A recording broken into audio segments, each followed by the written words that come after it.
우리 지역의 다양한 이슈와 현안들을 심층적으로 풀어보는 헬로 뉴스토크입니다. 지속 가능한 사회로 나아가기 위해 가장 중요한 부분 중 하나가 바로 환경 보전인데요. 제도권 교육에서도 환경 교육의 확대가 필요하다라는 지적이 나오고 있습니다. 이와 관련해 충남교육청이 2030 환경교육 종합계획을 발표했는데요. 충남교육청 김병갑 미래과학팀장과 함께 자세한 내용 짚어보도록 하겠습니다. 팀장님 안녕하십니까? 네, 안녕하세요. 네, 반갑습니다. 반갑습니다. 자, 이 충남 지역은요, 미세먼지 문제와 더불어서 다양한 환경 문제들이 있는데요. 네. 그렇기 때문에 지역 주민들이나 또 학생들이 관심도가 높을 것 같습니다. 실제로 체감하시기에 어떠신가요? 네. 체감 부분에서 여러 가지 환경 문제에 대해서 다 인식하고 있을 텐데요. 실제로 통계를 보면 충남은 전국에서 두 번째로 생산 시설 비중이 높습니다. 울산 다음으로 높은 그런 문제가 있고요. 두 번째는 전국에 60개의 화력발전소가 있는데 그중에 30기 절반이 충남에 위치하고 있습니다. 이에 따라서 대기오염의 문제가 심각하고요. 미세먼지 문제 등이 발생하고 있고요. 또 국가 통계 포탈을 보면 우리 충남은 주민의 생활 쓰레기 배출량을 보면요. 전국에 3위 정도 합니다. 아울러 반대로 재활용률은 전국 17개 시도 중에서 13위에 머무르고 있습니다.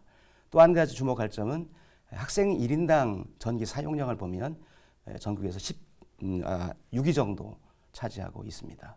이런 문제점들이 이번에 환경교육을 세우게 되는 계기가 되었습니다.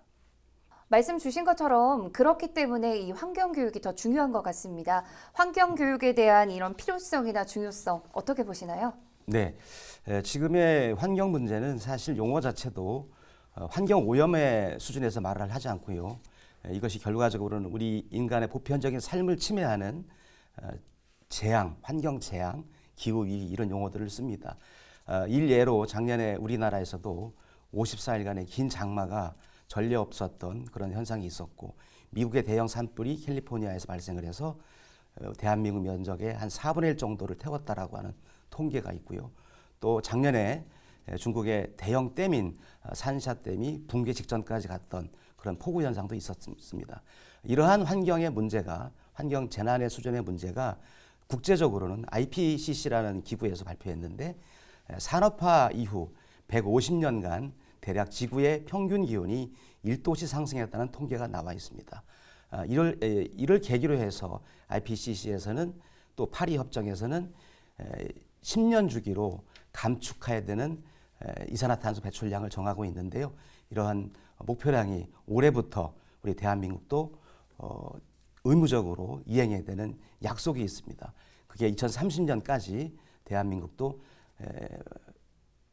이산화탄소 배출량을 37%를 저감해야 되는 그런 노력을 우리가 해야 될 의무사항이 있다는 말씀입니다.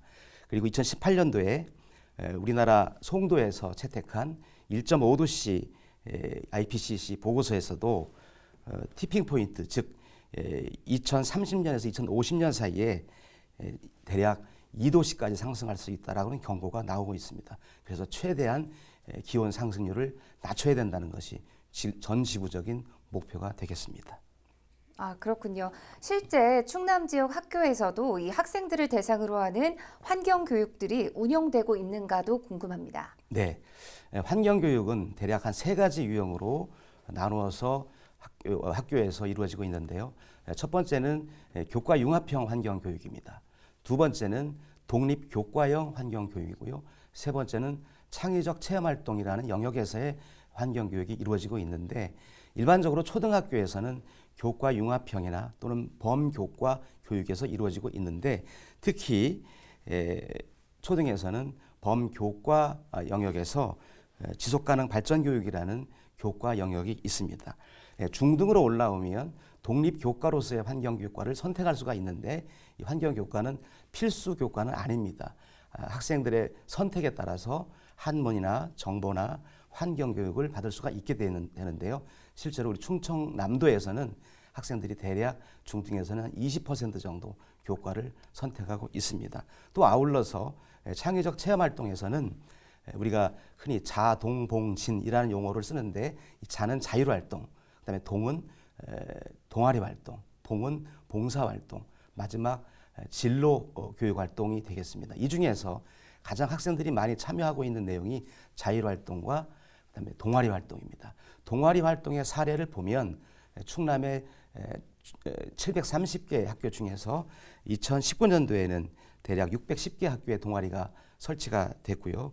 작년 20년도에는 654개, 대략 88.7%의 학교에서 환경사랑 동아리를 운영하고 있는데 지속적으로 증가해 왔다는 것이고요. 금년에는 모든 학교에서 환경 동아리 활동이 강화될 수 있도록 저희들이 노력을 해나가겠습니다. 네, 이런 가운데 지난달 충남교육청이 2030 환경교육 종합계획을 발표하기도 했는데요. 이런 계획을 수립하게 된 배경부터 짚어주신다면요. 네, 현재 우리 충청남도 김지철 교육감님은 취임하실 때부터 미래교육으로서의 환경교육을 가장 핵심 가치로 보시면서 환경교육을 강조해 오셨습니다. 특히 작년에 전국 시도교육감 환경교육 관련 기후위기, 환경재난 비상선언을 하셨는데 이 비상선언 장소가 충남의 부여였습니다. 여기에서 선언문을 채택하셨고요. 또한 그 이후에 9월 달에는 우리 충청남도교육청이 환경교육 포럼을 온라인으로 운영해서 크게 관심을 받기도 했습니다. 또한 10월 달에는 교육공동체가 참여하는 의견 수렴회를 거쳐서 이번에 2030 환경교육 종합계획을 발표하게 됐는데요. 중요한 것은 여기에서 2030이 갖는 의미가 세 가지가 있습니다. 첫 번째는 아까 말씀드린 바와 같이 2030년까지 우리 국가가 대한민국이 파리 협정에 의해서 37%의 이산화탄소 감축을 우리가 이행해야 된다는 약속이 있고요. 두 번째는 환경교육은 중기적인 안목이 아니라 긴 호흡으로 장기적으로 최소한 10년간의 긴 호흡으로 환경교육을 해야 된다는 그런 것이 있고요. 더 중요한 것은 이 2030을 분절해서 보면요. 20과 30으로 나누어지는데 우리의 학생들이 20년, 30년 뒤에 깨끗한 지구 환경에서 행복한 삶을 영위할 수 있도록 하겠다는 것이 이 종합계획의 기본 취지가 되겠습니다. 환경교육 종합계획을 통해 지속가능한 내일을 위한 행복이름 환경교육이란 목적을 실현해 나갈 거라고 하는데요. 전반적인 내용이나 또 방향성 궁금합니다.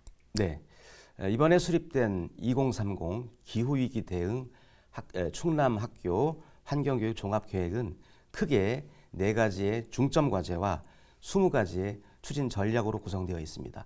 그 중점 과제 4가지 중에 첫 번째는 건강한 생태 환경 중심의 교육 환경을 구축하겠다는 내용이고요. 두 번째는 우리 미래 인재들에게 생태 시민의 마인드를 키우기 위한 학교 교육 과정을 대전환시키겠다는 내용이 들어있고요. 세 번째는 지속 가능한 삶을 위해서 충남 생태 환경 문화를 확산하겠다. 그런 내용이고요. 네 번째는 생태 환경 교육을 위한 협력 및 지원 체제를 강화하겠다는 내용이 들어 있습니다. 자, 그럼 구체적인 내용들도 하나씩 짚어보도록 하겠습니다. 먼저 탄소 중립 실현에 함께 할 거라고 하죠. 탄소 중립이 어떤 건지 쉽게 설명을 해주시면 좋을 것 같습니다. 네, 탄소 중립이라고 하는 용어는 실제로는 탄소는 실제 탄소가 아니고요. 이산화탄소를 말하는 겁니다. 이산화탄소를 배출량을 제로화시키겠다, 없애겠다는 뜻인데요. 이산화탄소가 문제가 되는 이유는 지구의 온난화 현상의 기본 이유는 지구의 온실 효과 때문에 그렇습니다. 즉 대기로 방출돼야 되는 열이 방출되지 않고 계속 지구에 누적되기 때문에 기온 상승이 이루어지는데요. 결과적으로는 우리가 생활하면서 또는 어떤 제조업에서 이산화탄소를 배출한 만큼 그것을 다시 회수하는 그런 전략을 세워서 가겠다는 것이 탄소 중립 운동이 되겠습니다. 또한 문재인 대통령께서도 작년 10월 28일 날 탄소 중립 2050 선언을 밤 9시 46분에 실시한 바가 있습니다. 이것은 중앙정부로부터 지방까지 모두 다 이산화탄소 배출을 줄여야 된다라고 하는 노력이 같이 공동의 실천이 필요하다는 의미가 되겠습니다. 자, 그렇다면 앞으로 탄소 중립을 어떻게 실천해 나가게 될까요? 네, 우리 충남교육청에서는 아까 말씀드렸던 4대 핵심 과제 중에서 제1번 전략을 탄소 중립 학교 365 운동을 전개한다는 내용입니다.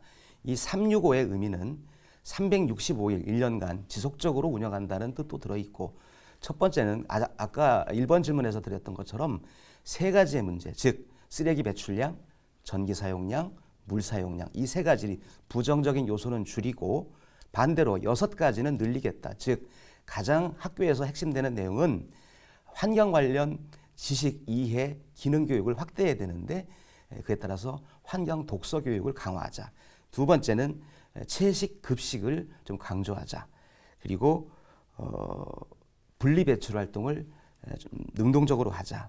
그리고 아까 말씀드렸던 탄소를 땅 속에 고정하기 위해서 녹지 공간, 즉 나무나 식물을 심는 활동을 강화하자. 그리고 소비 생활, 과잉 소비가 문제가 되기 때문에 덜 쓰고 덜 좀 불편하더라도 인내하는 그런 착한 소비 생활, 그리고 친환경 제품을 선택적으로 사용할 수 있는 역량을 길러내자는 것이고요. 마지막 5는요. 그 앞에 말씀드린 3개와 6가지 요소를 염두에 두면서 우리가 공동으로 실천할 약속을 5가지 정도는 설정해서 함께 실천하자는 뜻이 들어 있습니다. 자, 이 학생을 중심으로 환경교육을 계속 실천해 나가는 것도 중요한 과제가 아닐까 싶은데요.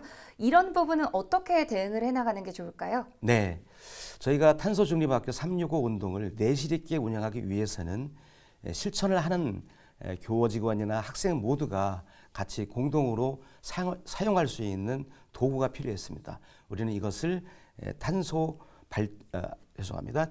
초록 발자국이라고 하는 앱을 개발해서 학생들의 실천을 스스로 기록하고, 기록한 만큼 본인이 성장을 하고 그 성장한 만큼 성취감을 얻는 그러한 구조로 되어 있는 애플리케이션을 개발해서 학생들에게 보급해서 사용하려고 하고 있습니다.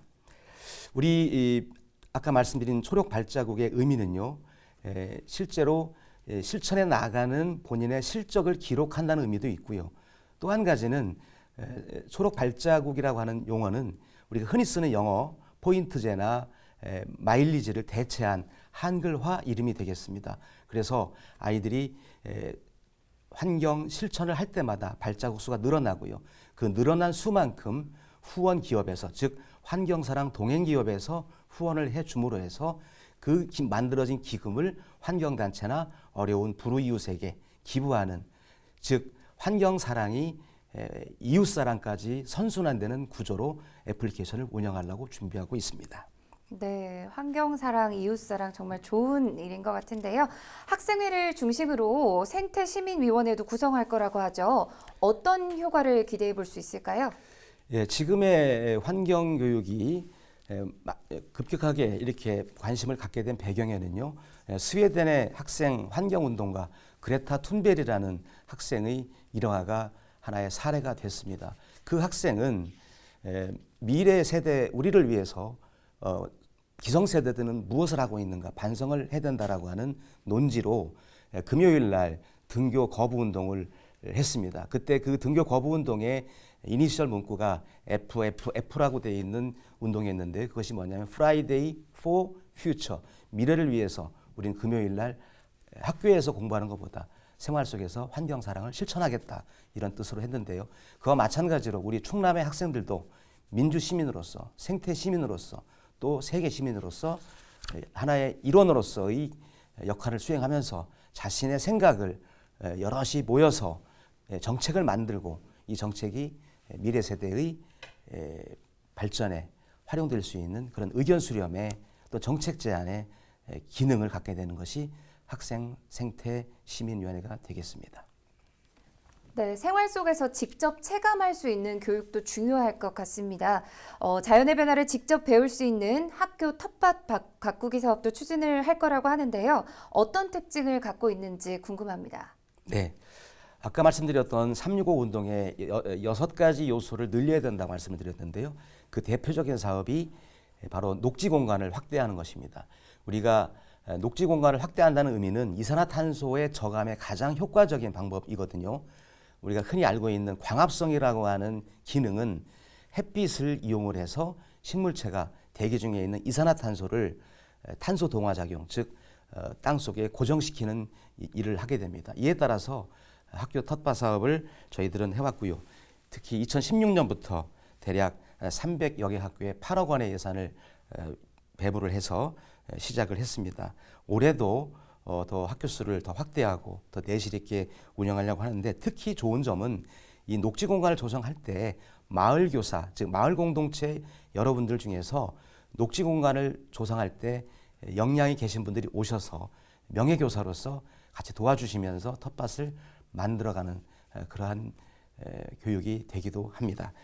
환경교육 지원단도 구성할 거라고 들었는데요. 어떤 역할을 하게 되는 걸까요? 네, 환경교육 지원단은 크게 그 세 그룹으로 나누어서 학생들이 요즘에 가장 미래 직업으로 선택하고자 하는 직업 중에 크리에이터, 즉 유튜버 이런 아이들이 직업을 선호하고 있는데요. 그래서 저희들이 학생 기자단을 모집하려고 준비하고 있습니다. 학생 기자단은 환경 문제, 지역의 마을의 환경 문제를 찾아서 그것을 뉴스로 만들고 또 영상 소식지로 만들고 등등을 해서 공유하는 그런 시스템이고요. 두 번째, 학부모 지원단은 기존의 학부모회, 학교마다 있는 학부모회의 기능을 환경교육으로 좀 확대한다는 의미가 되겠습니다. 이를테면 예전에 아라바다 운동 같은 운동을 학교에서 같이 공동으로 전개해주고 가정과 학교가 연계되는 환경교육을 할 수 있도록 도와주는 그런 지원단이 되겠고요. 교사 지원단은 교사학습 공동체라는 용어를 사용하게 되는데, 자료를 개발하고 서로 교원 간에 서로 소통을 하고 좋은 자료는 공유해서 학교 환경교육에 도움을 줄 수 있는 그런 체제가 되겠습니다.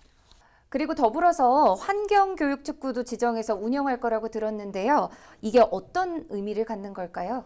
네, 충남은 사실상 환경교육의 천혜 자원들을 가지고 있습니다. 즉, 긴 해안선도 가지고 있고요. 즉, 해양 환경을 가지고 있고, 산림 환경, 하천 환경, 이런 여러 유형의 환경교육 자료들이 풍부하게 있는 도시입니다. 그래서 충남을 도시 환경, 그리고 산림 환경, 해안 환경, 하천, 농업 환경, 기후 에너지 환경, 이렇게 5가지 테마로 구분을 해서 집중적으로 자료 개발을 하고 체험처를 개발하고 환경교육 자원을 충분히 활용해야겠다는 그런 뜻이 들어있고요. 아울러서 3개의 선도교육 지원청을 운영하게 되는데요. 그 선도교육 지원청으로는 이번이 선정이 됐습니다만 태안교육지원청, 그리고 아산교육지원청, 그리고 부여교육지원청이 되겠습니다.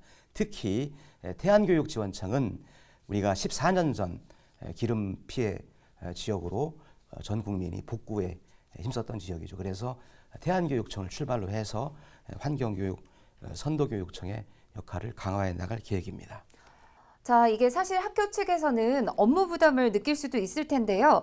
학교 환경교육지원센터도 운영이 될 거라고 하죠. 네, 환경교육지원센터는 아산 장전동에 있는 충청남도교육청 과학교육원에 지금 설치가 진행되고 있는데요.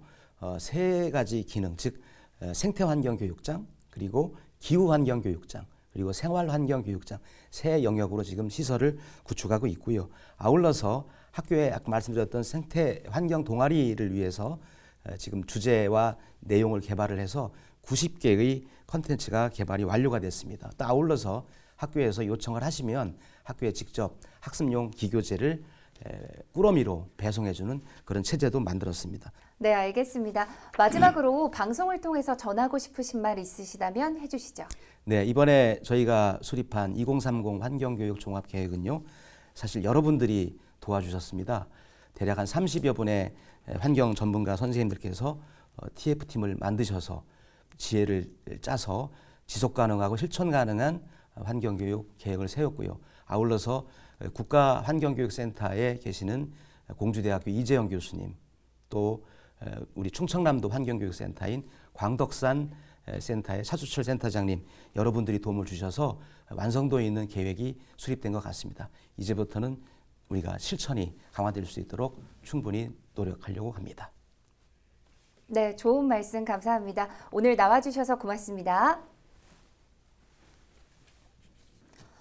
지구를 되살리기 위한 초록 실천이라는 말이 더 와닿는 것 같은데요. 학교에서 이뤄지는 체계적인 환경교육과 함께 우리 생활 속에서의 다양한 실천도 함께 이뤄지길 바라봅니다. 헬로 이슈 토크, 오늘 준비한 소식은 여기까지입니다. 함께해 주신 여러분 고맙습니다.